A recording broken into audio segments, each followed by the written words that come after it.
Assalamualaikum warahmatullahi wabarakatuh. Waalaikumsalam warahmatullahi wabarakatuh. Nama saya Sukirman Prayuda dari Wonosobo. Yang kami tanyakan keluar dari tema, Pak. Istilahnya saya curhat di sini, Pak. Yang saya tanyakan, saya mendengar bahwa MTA melarang, itu entah benar entah tidak, bahwa wanita kerja di luar negeri, Pak. Tapi itu yang jadi TKW biasa, Pak. Upama ya, Pak. Yang kerja di pihak kesehatan, Pak. Itu bagaimana? Karena, Pak, biasanya kalau seperti orang kecil seperti saya ini, kalau menyekolahkan anak, pasti jual tanah tuh, Pak. Jadi setelah rampung kuliah, cari kerja sulit, Pak. Dia malu, mesti istilahnya sudah dibiayai sekolah sampai jual tanah.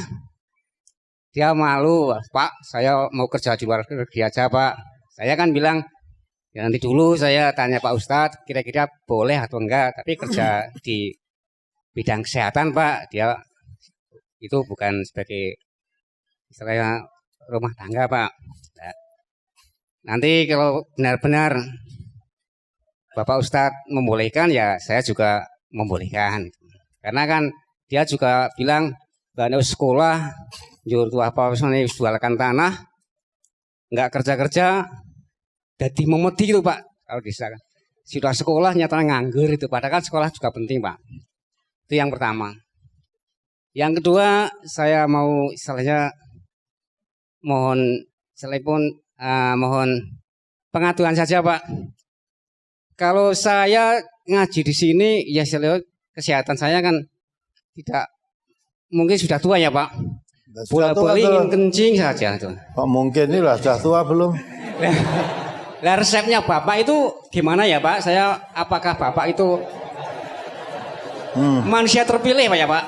Bapak duduk mulai jam 9 sampai jam 12 kok tidak pernah menghentikan kajian, mau ke belakang dulu juga. Nah itu resepnya gimana, Pak? Sebab banyak ini yang mudah-mudah sama kencing nuwun sewu gitu, Pak. Bukan cuma satu kali tapi sampai 2 kali gitu bagi saya gitu, Pak. Nah itu resepnya gimana, Pak? Supaya ya. Demikian, Pak. Bila ada perkataan saya yang tidak berkenan di hati Bapak, kami mohon maaf. Bapak umur berapa? Di mana? Umurnya berapa? 55, Pak. Oh, Mas. Terima kasih. Ya, baik. Hai, pertanyaan Bapak dari Wonosobo, Pak Sukiman. MTA memang melarang warganya wanita menjadi TKI di luar negeri. Mengapa harus kerja di luar negeri? Harus meninggalkan suami, harus meninggalkan anak yang sudah punya suami. Kalau masih gadis, ya, mengapa keroyo-royo gadis cari uang di luar negeri? Ya, padahal di dalam negeri ini ada uang enggak? Uang orang luar negeri banyak kerja di sini kok malah kamu kerja di luar, itu bagaimana? Ya, itu. Pertama itu, yang kedua memang sebetulnya itu dilarang oleh agama wanita pergi. Wong haji aja harus ada mahram, apalagi sendirian kerja di luar negeri itu paling tidak berapa tahun? 2 tahun. Ya, melu wong. Ini ora beneran. Jangan dikira kalau luar negeri masih beneran. Ada yang kerja di luar negeri, gajinya tidak dibayar. Ditunda-tunda, sok kalau mau pulang, bayar. Dan sudah mau pulang, ya tidak dibayar, nanti tak kirimkan ke rumah. Dibelikan tiket saja untuk pulang, nanti setelah kamu rumah, tak kirim. Ya, lewat bank. Ternyata sudah pulang, tidak dikirim juga. Wes dah, lah di nagih rono ya mana mungkin. Ditelepon-telepon ya ora diangkat. Pertama itu. Masih lebih bahaya lagi kalau tidak bisa menjaga iman. Ya, kerja di luar negeri, pulang, lah kok membawa anak, ya, melahirkan anak. Lah, jadi di luar negeri itu kamu bekerja apa dikerjain? Pulang bawa anak, hamil, ya. Nah itu semuanya kan yang melepaskan itu kan ikut tanggung jawab. Ya, maka kalau minta izin ke saya warga NTA mesti tidak saya izinkan wanita kerja di luar negeri. Kalau terjadi begitu siapa yang bertanggung jawab? Nah, mesti ditanya oleh Allah nanti. Al-imamu ra'in wa mas'ulun ar-ra'iyati. Pemimpin itu sebagai penggembala. Ya, kalau kamu melepaskan gembalaanmu terus pulang hamil punya anak itu gimana pertanggung jawabmu? Nah, itu kan itu kerugiannya. Nah kalau maka juga bapak jangan salah didik sekolah ke anak tak dol ke sawah so newes lulus kudu iso balik ke sawahku. Nah rekoso anak kuwi ya. Jadi nek lulus aku kudu iso nukok ke sawah meneh sing didol kuwi kudu bali. Kan rugi anaknya kan jadi stres tuh nanti wis lulus golek gawean angel piye le balekke sawahe bapakku iki. Dolke tanahe bapakku ra iso balekke piye doh Pak tak nyang luar negeri tak ngijoli tanahmu kan susah kan? Nah. Maka itu kalau nyekolahke anake aja ben dadi pegawai terus ngijoli biayane jangan. Kewajiban anak mendidik orang tua menjadi anaknya, menyekolahkan anaknya, menjadikan anaknya menjadi dewasa itu kewajiban. Ya. Nah, maka kalau sudah anaknya lulus, ya sudah alhamdulillah. Kalau memang kamu kesehatan, yang butuh sehat itu bukan orang luar negeri, orang Indonesia ya butuh sehat juga. Ya, kamu cari aja pekerjaan sesuai dengan bidangmu. Lamar di rumah sakit itu. Tidak jadi pegawai negeri ya rumah sakit swasta kan bisa itu mau bekerja ikut di rumah sakit swasta kan juga bisa. Ya, artinya Nabi kita juga mengatakan orang yang beriman yang beruntung itu orang yang beriman negerinya rezekinya di negerinya sendiri. Kita menjadi orang yang beriman rezekinya di negerinya sendiri itu orang yang beruntung. Sama. Yang kedua wanita itu tidak dituntut, ya, tidak diwajibkan mencari nafkah itu tidak wajib. Kenapa harus direwangi ke luar negeri? Berapa kerugian yang apalagi kalau di sini bisa ngaji, ya, bisa ngaji dengan tekun ibadah. Ke luar negeri kamu tidak bisa ngaji, ya. Lingkungannya bukan orang-orang ngaji, lingkungannya orang bekerja. Lingkungannya apalagi kamu jadi buruh, ya. Jadi buruh, apa-apa harus nurut majikannya. Tidak tambah pengetahuan agamanya, hidupnya hanya mencari uang saja. Uang itu belum tentu uang dapat dari sana nanti membawa berkah. Ya. Di Indonesia negeri yang subur, kaya, maka tidak usah kita cari uang ke luar negeri, cari aja dalam negeri. Yang penting apa? Dapat rezeki yang halalan toyiban, rezeki yang halalan toyiban. Itu kalau orang yang lain silahkan. Saya tidak melarang orang lain, hanya warga MTA Putri kalau mau kerja di luar negeri jadi TKI saya tidak mengizinkan. Kalau tidak diizinkan nekat ya silakan. Punya kuasa apa saya wong nekat. Ya. Wes pokoknya diizini apa tidak ya tak mangkat. Nembok mau rasa njaluk izin diizini apa ora diizini tetap berangkat, kenapa kamu harus minta izin mbok rasa njaluk izin?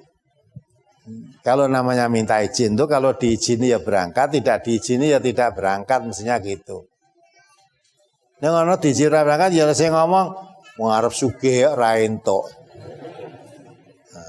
Apa kamu kalau ke luar negeri mesti pulang jadi kaya? Tidak.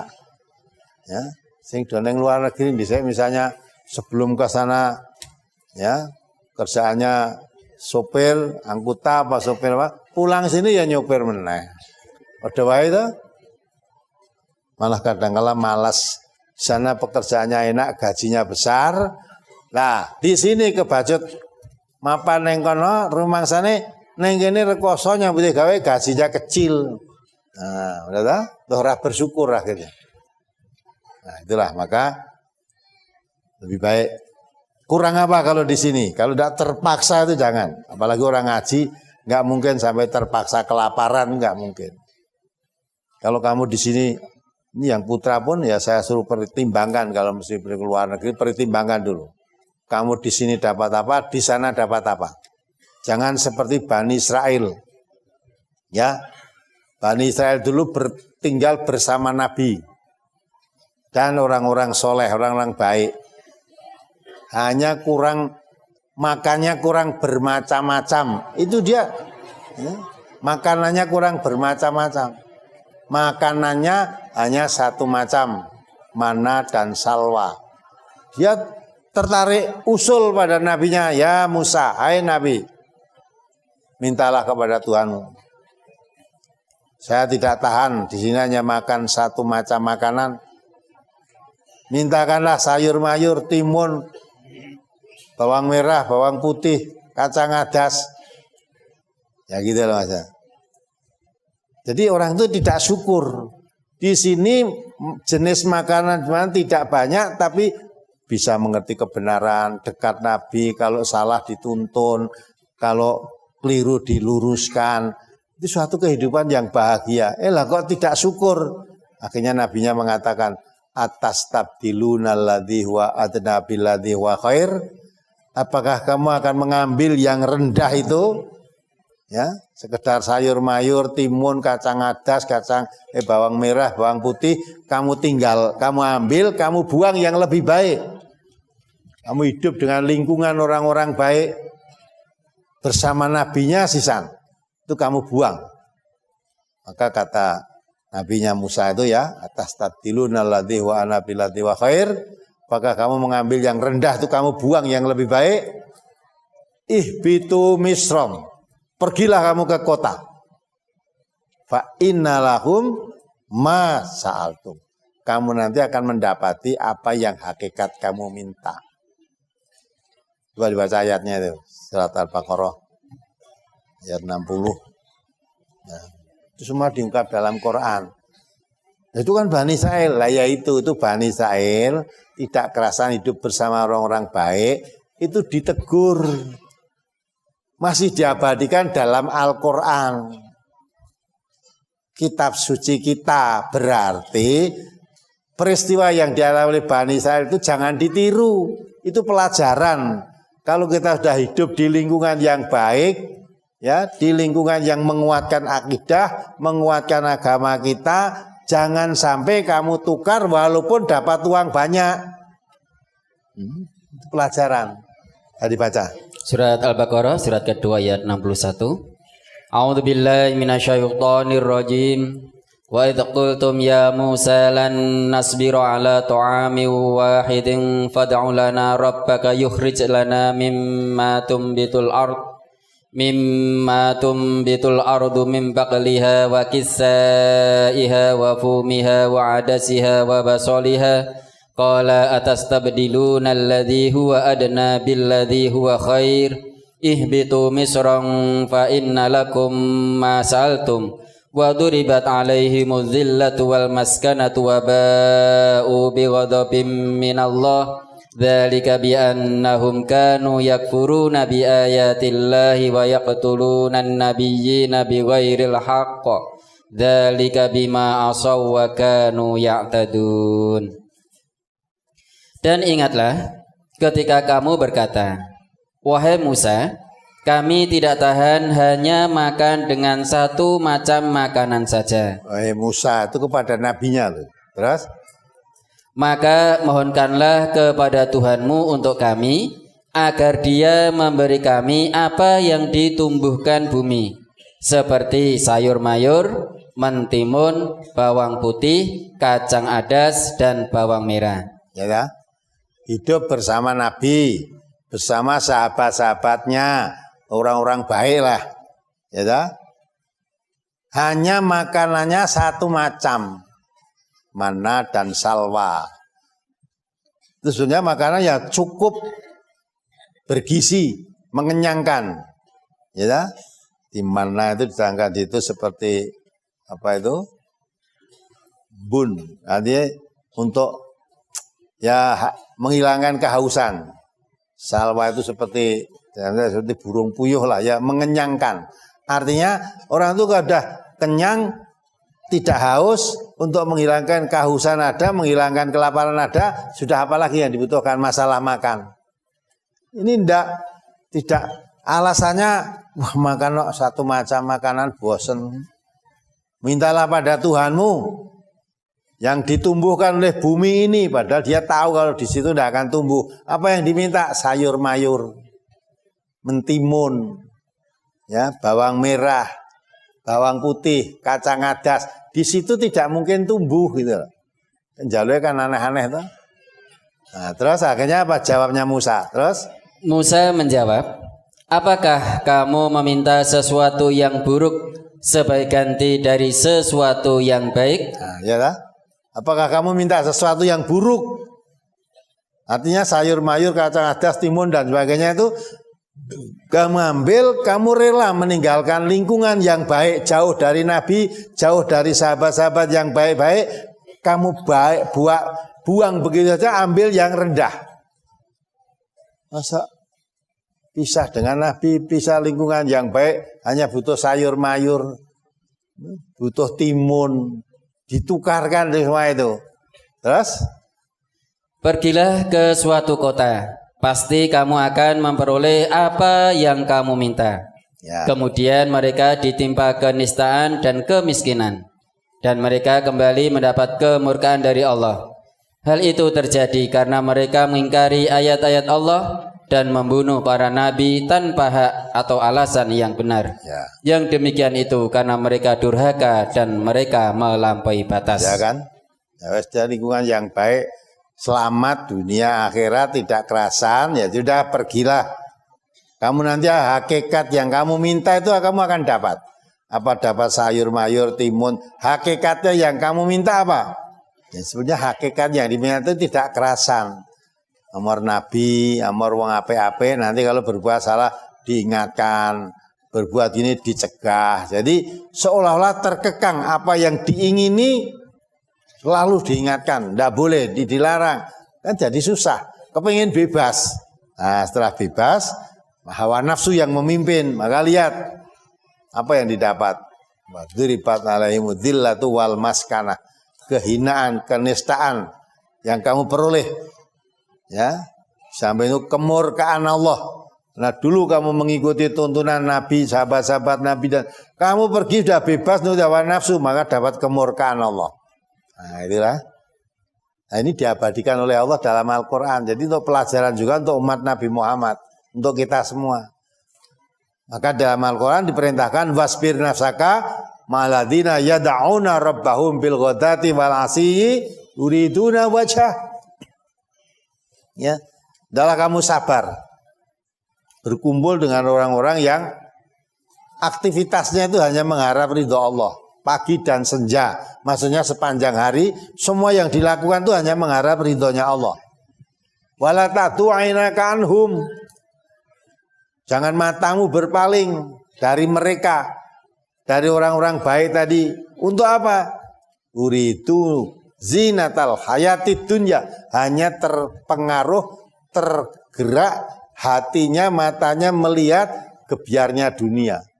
Kepingin sugih, kepingin ini, akhirnya lingkungan yang baik tinggalkan. Nah akhirnya kalau sudah begitu, dulu ketika kamu bersama Nabi, bersama orang-orang ngaji baik-baik, harapanmu, aktivitasmu selalu mengharap ridho Allah, mencari kebahagiaan hidup di akhirat. Setelah kamu keluar dari sini, ya tertarik dengan dunia, jadi sekarang hidupmu hanya dunia saja yang dicari. Ya, kalau sudah perhatiannya hidup hanya arah dunia saja, hatimu lupa mengingat Allah. Wala tuti man aghfalna qalbahu an dzikrina. Ya, hatinya lupa mengingati Allah. Kalau sudah lupa mengingati Allah, ya sudah. Karena amruhu furuto. Kalau hatinya mengingat Allah lupa, hidupnya dipimpin hawa nafsu, akhirnya melampaui batas. Ya, ada hawa nafsu yang memimpin, tidak mungkin akan jadi baik. Nah itu jadi pelajaran. Maka itu kami tidak membolehkan. Ya, artinya kalau bapak tadi juga itu anaknya perempuan ya harusnya dicegah malah. Ya, wes dok, temah didol, bingung ragati kowe ora usah kowe mikir ngijoli aku ora rasa. Rasa dijoli lemah ya gua apa toh? Mungkin esok butuh ke lemah mung 1 meter 2 meter. Nduk gitu. Nah wis duwe bagian lemah 1 meter ya, dawane 2 meter wis cukup. Nah, maka di anak sekolah itu aja kon dadi pegawai aja ndak. Yang dadi pinter, wis pinter nanti Allah memberi jalan. Pinter dilandasi iman. Udah nanti Allah memberi jalan. Yang memberi rezeki itu Allah. Ya, kalau kita berusaha wa ma min dabatin fil ardi illa 'ala Allah rizquha. Ya, kalau kamu bergerak Allah akan memberikan. Tidak usah bergerak sampai di luar negeri, enggak usah. Ya, ke luar negeri untuk ngerti tuntunan agama, udah di sini aja lah. Ya, kamu bisa ngaji, bisa ya, lalu kerja apa aja lah, bapak sarjana. Tidak usah malu, yang penting dapat rezeki itu yang halalan, thayyiban. Ya, udah. Rasa tidak usah sarjana kesehatan, masa harus dodol kacang goreng, masalah. Yang penting halal, ya. Ya, banyak sarjana-sarjana, apalagi sekarang kepengen jadi pegawai negeri ini, wah udah. Pemerintahan sekarang ini tidak akan mengangkat pegawai negeri. Tidak akan mengangkat pegawai negeri. Entah kapan-kapan besok. Lo nyekolah ke anaknya aja kepengen jadi pegawai negeri. Didik sekolah ke anaknya saya aja kepengen jadi buruh, jadi majikan. Orang sekolah ke saya mau jadi buruh di luar negeri, jadi majikan. Nah, jadi buruh melu Cina-Cina itu, melu buruh wae dadi majikan. Lah apa saja lah. Perusahaan ora kudu gede kok. Lagi dadi juragan ngene wis majikan kok. Lha lha goreng apa sing akeh lah, tukang-tukang itu ngedolke daganganmu kan wis penak. Wis karene wetenge luwe moro nyang sing dodol hik kana mangan. Moro rono lha wis wong ini dodol panganan ora bakal keluwen. Wong sing digoleki ya mung panganan ya. Ya. Ya, yang penting halalan thayyiban mau udah. Tuh, ya Bapak ya, itu jawaban saya tentang ada kenal luar negeri itu memang TKI saya tidak mengizinkan untuk sana. Dan yang kedua, habis. Tip untuk kuat dalam mengaji. Oh iya. Resepnya apa ya jangan tanya saya Pak. Sing sok gawe resep dokter kuwi lho. Ya, yang saya buat resep itu dokter udah. Kalau saya sudah asal kita itu ada tawakal Allah, ya dah, sungguh percaya pada Allah. Apa saya itu tidak punya sakit? Ya, sakit ada enggak? Sakit itu rasa diceritake. Nek nurut Quran yang kita kaji, fa amma bi ni'mati rabbika hadis. Nah, sing perlu dikandhake nek sehat. Sakit itu dirasake dhewe. Rasake kalau sabar mohon pertolongan pada Allah dan memberi. Boleh sakit, tapi kalau kita mohon pada Allah sakit tapi jangan mengganggu aktivitas di dalam kami berdakwah. Sakit sehat itu sudah pasangan orang hidup. Tidak ada orang sehat terus nggak ada. Maka Nabi berpesan gunakan kesempatan sebelum datangnya 5 kesempatan. Salah kesempitan ya. Salah satu diantaranya gunakan kesehatanmu sebelum sakit. Jadi kalau kita sehat itu gunakan semaksimalnya. Kalau sakit itu jangan dirasa-rasake lah. Ya, nek sakit dirasa-rasake lah kayak pusing sithik ngene. Wah ngeluh arep ngaji. Wah wis ngeluh. Ning lakone dipameri duit ngeluh barang mari coba. Pak, untuk kabar Pak. Sesuk sing utang neng bank dicairke iki. Wah. Jane aku rada geges krungu berita dicairke langsung jenggelek. Lho ngarep diutangi kok senenge ra jamak barang wijine nyaur sakit meneh coba. Sampai gitu ya. Nah, sakit sehat itu sudah pasangan hidup. Kalau tidak sakit sehat. Nah, di waktu sehat itu gunakan kesehatan. Disyukuri sehat, gunakan kesempatan-kesempatan berbuat baik. Nanti kalau sudah sakit tidak bisa berbuat seperti ketika sehat. Jangan ketika sehat waktu dibuang-buang saja, bareng sakit baru cita-cita. Besok kalau saya sudah mari mau ngaji sregep, wes ngajiku akad pagi tak rajin ke, sregep terus wes. Nek mari, nah, dilalah ora mari. Nah, maka sekarang mumpung sehat, kalau mau beramal tidak usah menunggu besok-besok. Jangan seperti umat ya pada zamannya Musa. Ya, ada orang tidak punya, mohon, ini malah bukan zaman Nabi Musa, Nabi Muhammad lah, ya, orang itu melarat, nggak punya, ya, ketika sholat, zikir 100 kali itu pun nggak sempat, begitu salat, salam, lungo, nek wong Jawa ngandake jare mat ko lam ngo, lagi komat, lagi teko, bar salam terus, lungo. Cepat zikir barang wis ra kober. Ditanya Nabi, kamu ke seperti orang munafik, zikir pada Allah kok ora kerasan tuh lungo aja. Nah, dia katakan, ya Rasulullah, saya ingin mengamalkan sholat itu awal waktu seperti yang Nabi katakan. Nah, sedang istri saya juga menginginkan sholat di awal waktu. Sedang pakaian yang saya pakai sholat ini ditunggu istri saya untuk dikerjakan sholat awal waktu. Maka saya begitu sholat terus pulang biar istri saya juga segera sholat awal waktu. Maka tolong ya Allah doakan. Kalau saya nanti jadi orang yang kaya, saya akan banyak bersedekah dan akan menjadi orang soleh. Sholat saya lebih baik, zikir saya lebih baik. Nah itulah doakan. Nah. Singkatnya betul didoakan oleh Allah, didoakan oleh Nabi. Jadi orang kaya, ternyata setelah jadi orang kaya, bakhilu bihi wa tawallau wa hum mu'ridun. Jadi orang bakhil, ya, dan tidak menjadi orang soleh, tapi malah berpaling. Disik sregep nang masjid, kalau sholat awal waktu, sekarang ora tau ketok nang masjid. Jomne awal waktu, akhir waktu wis sok ilang.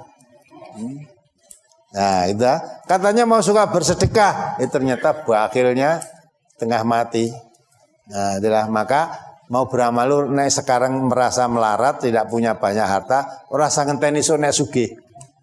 Allah tidak membebani kamu di luar kemampuanmu. Sekarang dengan kondisimu seperti ini, amalah, berbuat baiklah. Beramallah sesuai dengan kemampuanmu. Perkara besok kaya mau tambah amalnya, sedekahnya, infaknya, zakatnya, silakan. Sekarang ini jangan menunda-nunda, akan beramal nunggu sone wis sugih. Nah, sekarang beramal, yang kamu bisa lakukan, lakukan. Nah, waktu sehat gunakan sehat ini. Maka 5, sebelum 5 itu masa muda sebelum tua, masa sehat sebelum sakit, masa longgar sebelum sempit, masa kaya sebelum miskin, yang terakhir masa hidup sebelum mati. Wes itu jangan sampai disia-siakan. Ya. Justru nek wis sugih aku tak beramal. Ora saiki kowe rumangsa melarat sing mbok iso lakoni, yang bisa kamu jalani dengan kondisimu ini apa? Udah kamu lakukan. Kamu sehat apa yang bisa kamu lakukan? Coba orang wis sakit, baru cita-cita sok kalau sehat saya akan sholat, saya akan ngaji, akan. Lah ketika kamu sehat dulu kamu sholat enggak? Ketika sehat dulu kamu ngaji enggak? Ya tidak lah. Kenapa dulu pernah diberi sehat ya tidak kamu lakukan? Bareng sakit bercita-cita akan berbuat begitu. Nah padahal sakit itu lupute mari ya mati, ya ta? Maka jangan disia-siakan.